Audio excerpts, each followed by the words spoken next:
ترتيب افضل 10 لعيبه في تاريخ مصر: الصخره، وائل جمعه، المدافع الصلب، المدافع اللي تقول له مان تو مان ما بيحلش، كان بيمسك ايده لحد ما بيزهقه في عيشته، بيخليه يقعد يلطم طول ما كان بيمسك دروجبا يقعد يبص له بصات غريبه.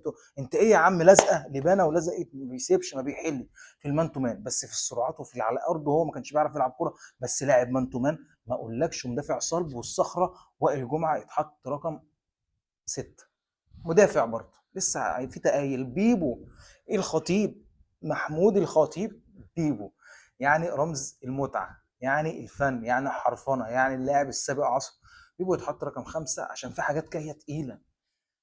تريكا، بص بشوفك ببقى بفرح والله العظيم، يعني حاجة كده ابتسامة بتترسم على الوش لوحدها.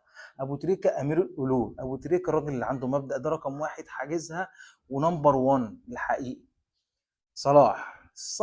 صلاح لاعب، احسن لاعب جه في تاريخ مصر، اكتر لاعب عمل انجازات في تاريخ مصر، اكتر لاعب بقى يعني كان مؤثر بقى في الارقام بتاعته، وعامل ارقام في الدوري الانجليزي ذات نفسه احسن دوري في العالم، مفيش احسن من كده ولا افضل من كده. بس انا هديك رقم 4 صلاح.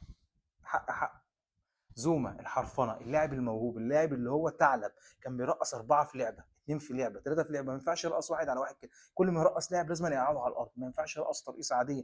الحريف الموهوب زوما ياخد رقم 7. 7 في حاجه تقيله جايه. شيكا، حبيبنا الاسطوره شيكابالا العشق الممنوع. شيكو ياخد رقم 3.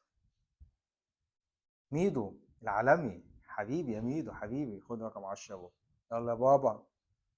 عصام الحضري، السد العالي، الحارس اللي ما جاش زيه في مصر ولا هيجي زيه بسهوله، حارس عملاق، احسن حارس في تاريخ مصر حرفيا. اللي ما اتفرجش على السد العالي ما يعرفش يعني ايه حارس مرمى. ما فيهاش بقى معلش يا سد. 8. احمد حسن اللاعب الشامل المتكامل في نص الملعب، اللاعب اللي يلعب 6 احسن ما يكون، يلعب 8 يعني اروع ما يكون، يلعب 10 امتع ما يكون، شويط، بيلعب برجله الاثنين، بيلعب بدماغه، بيعرف يجيب جوان، تحس ان هو بيعمل كل حاجه في الملعب بالثلاث رئات. الله اكبر عليك. بس رقم 9 عشان ما فيش اماكن، ما البتاع دي هتظلم الناس. ميدو تاني. ميدو تاني. طب يعني اعمل لك ايه؟ طب مفيش سكيب؟ امشي. امشي. طب عايزين حد تاني؟ انتوا خرافين ليه؟